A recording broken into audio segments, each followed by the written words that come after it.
Unlocking the meaning of group size in English.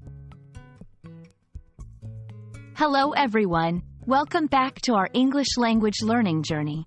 Today, we're going to unravel the meaning behind the phrase, group size.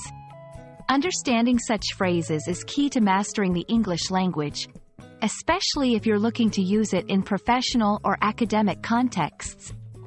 So, let's dive in and explore what group size means and how you can use it correctly in your conversations.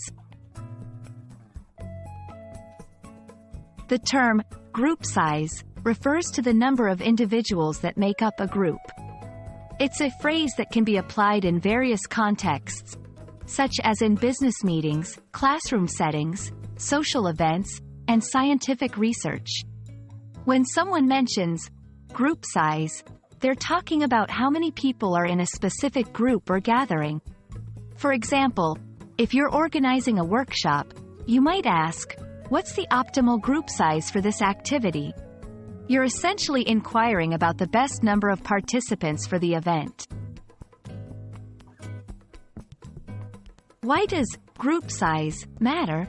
It's often considered in planning and organizing because the size of a group can affect the dynamics and outcomes of an event. For instance, in education, research shows that smaller group sizes can lead to more personalized attention and better learning outcomes. In contrast, larger groups might be preferred for things like brainstorming sessions, where a diversity of ideas is more valuable. Let's take a classroom setting as an example. The teacher might say, "We're keeping the group sizes small to enhance individual attention." Here, group size is important because it impacts how much interaction students might have with their teacher. Now, let's practice using group size in sentences to better understand how to convey the concept in English. When planning an event, one must consider the ideal group size for effective interaction. The success of the project relied heavily on maintaining a manageable group size. Can you confirm the maximum group size for the tour? By using group size in different sentences, you get a sense of how to discuss quantities in group settings effectively. It's also good to know a few variations of the phrase that can come in handy. Maximum group size, the largest number that is allowed or is feasible. Optimal group size, the most effective number for a specific purpose.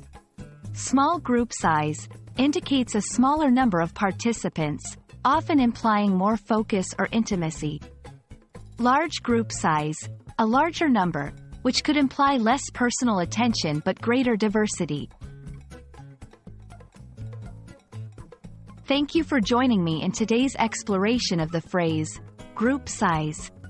Remember, understanding such phrases will not only enrich your vocabulary but also enhance your ability to communicate clearly and effectively in English. Keep practicing, and soon you'll be using these terms like a pro. Until our next lesson, happy learning!